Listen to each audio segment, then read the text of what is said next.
No, I can't solve your problem. It's your problem. I mean, people are criticizing Europe for getting involved in African internal affairs. So stop asking us to solve your problem.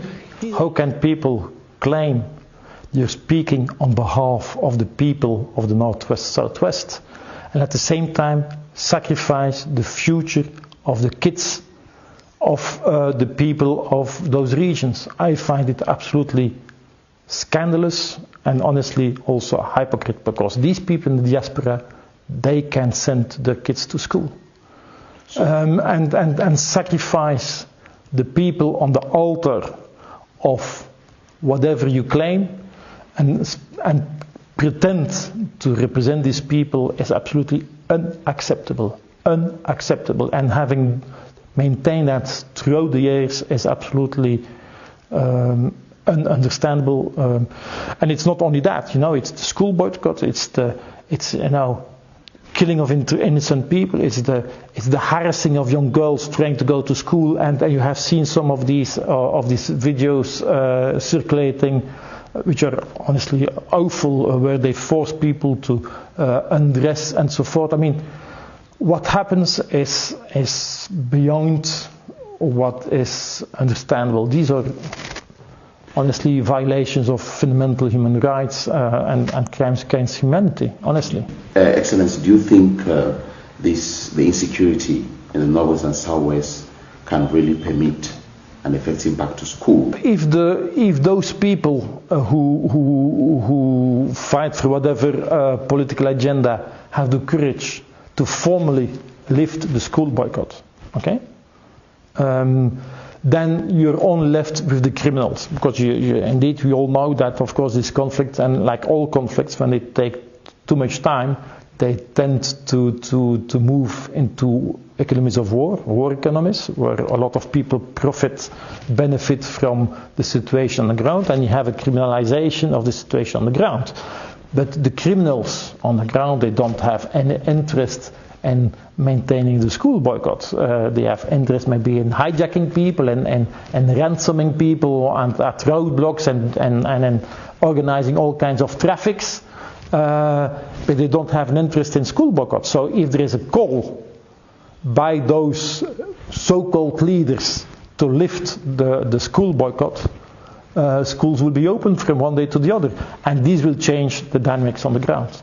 And Excellency, talking about, of course, you've spoken against school boycott, but maybe can we say this has somehow contributed to, has this in any way caused the separatist movements to lose credibility in the eyes of the international community and the diplomatic community? But as soon as you try to pursue political goals through violence and undemocratic means, you lose credibility anyway.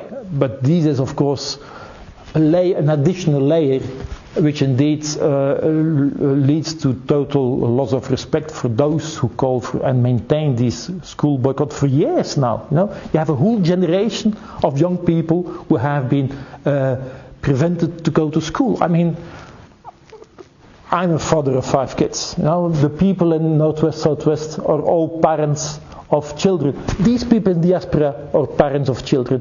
How can they dare to look into the mirror and continue this school boycott?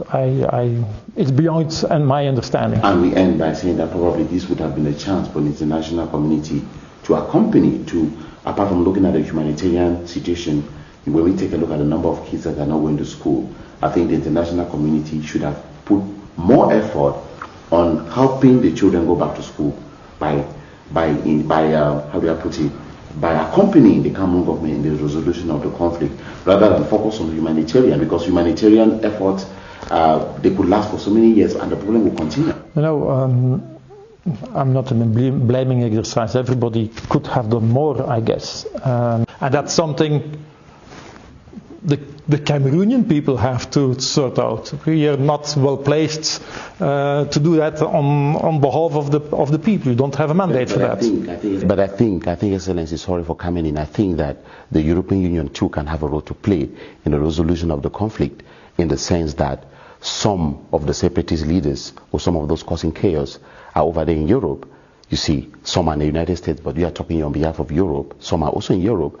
And the European Union could come in to facilitate this dialogue between Cameroonian authorities and the separatists abroad. First of all, we have a diaspora, of course, obviously an important diaspora, which is most often economic diaspora, but we have indeed a couple of separatist leaders in the European Union as well. I think there are several concerns there. One, they have to comply with the law of the EU member states. That means they can't spread hate speech and calls for violence. And they can't finance a conflict through the EU channels, which is not recognized internationally. So they have indeed to respect our laws, but beyond that, again, it's not because people are staying in Europe that we, by nature, should have a mandate to build bridges. I mean, it's again to the government and the separatists to try to find common ground and come together. Nobody can, I think, these days enter into the logic of separatism. I mean, one of the building blocks of the African Union has always been that we don't touch the colonial borders. Because you open a Pandora box which is totally unmanageable. We all know that borders are artificial. Drown in Berlin in 1884. But that's the history. You know, I'm Belgian of origin. The borders of Belgium have been drawn in a very artificial way as well. In 1830, a little bit older, but we have to accept where we are at a certain moment. If you open that discussion, you end up in chaos. We can provide it, but it's not possible not to be able to live together. It's ridiculous. You know, the governor of Northwest, Mr. Lafrique, he comes from just beyond the border with the West region. He has family on both sides of the border. It's absolutely ridiculous to say this is a border which is unbridgeable and we can't live together anymore. But the European Union can help us solve the problem. No, I can't solve your problems. It's your problem. I mean, people are criticizing Europe for getting involved in African internal affairs. So stop asking us to solve your problems.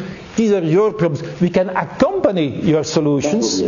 Yes, we can accompany you, and that's what we're doing. That's what we're doing through humanitarian. That's what we are doing through political dialogue. We are encouraging everybody to speak to each other, because this is a country where people don't speak to each other. You know, I mean, there's a lot of talk, but listening to each other, listening to the concerns of each other.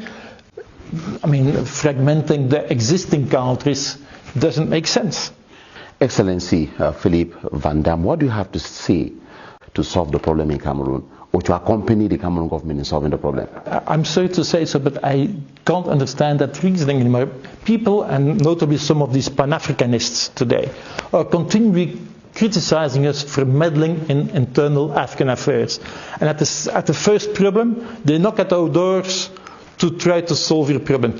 We, since quite some time now, we have decided that we shouldn't get involved unless asked by the regional authorities. So you have the African Union, you have the regional economic communities, ECOWAS in West Africa, CEMAC in Central Africa, SEAC for political problems in Central Africa, and so forth. If these people indeed want to get involved in sorting out problems and knock at our door, we can consider accompanying African-led solutions, but we are not imposing our solutions anymore. This time is long past. So that's why you will see we have EU forces involved in UN or in African Union-led peacekeeping missions in different parts of Africa, but these are not our missions. These are missions led by the UN, by the African Union, by regional communities who ask for assistance in the way they want to sort out their problems. That's logical. So it's up to you to speak first, and if there is a consensus around the table around some issues where we can help, we will be most grateful to help. Excellency, you agree with me that the world has become a global village. Yes. Sometimes if you discover that there are leaders in Africa who don't want to help us solve our problems, you're not going to wait and then say, okay, let them fight and kill themselves because, of course, they should solve their problems. You can also come in. Same as the crisis that is affecting the whole world, the Russian-Ukraine crisis.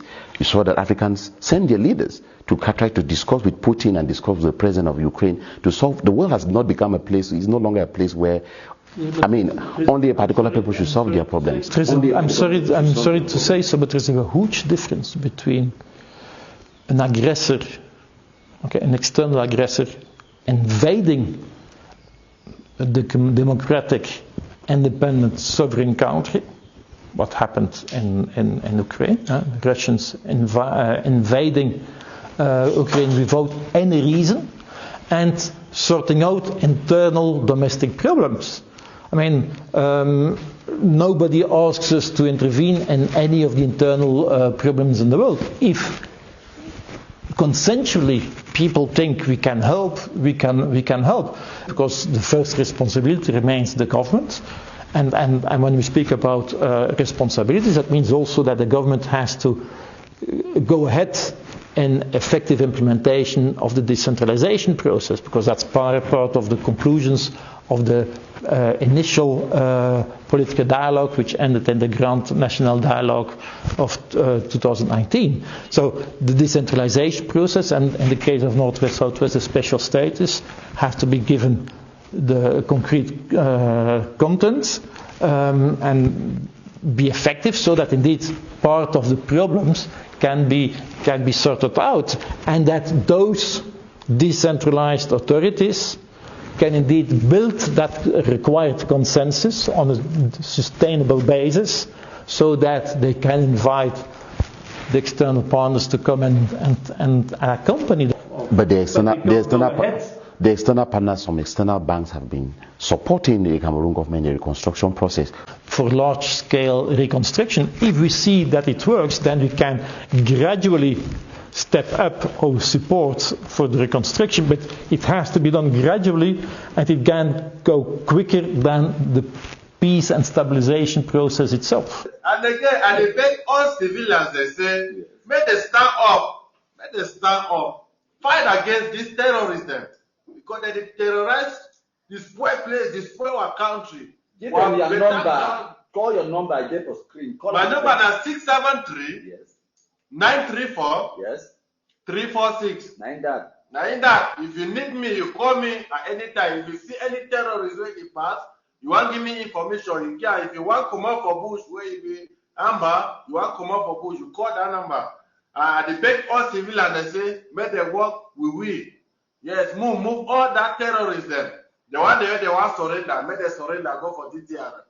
If you don't want surrender, that means your name not die. Now so, yes. now that will fit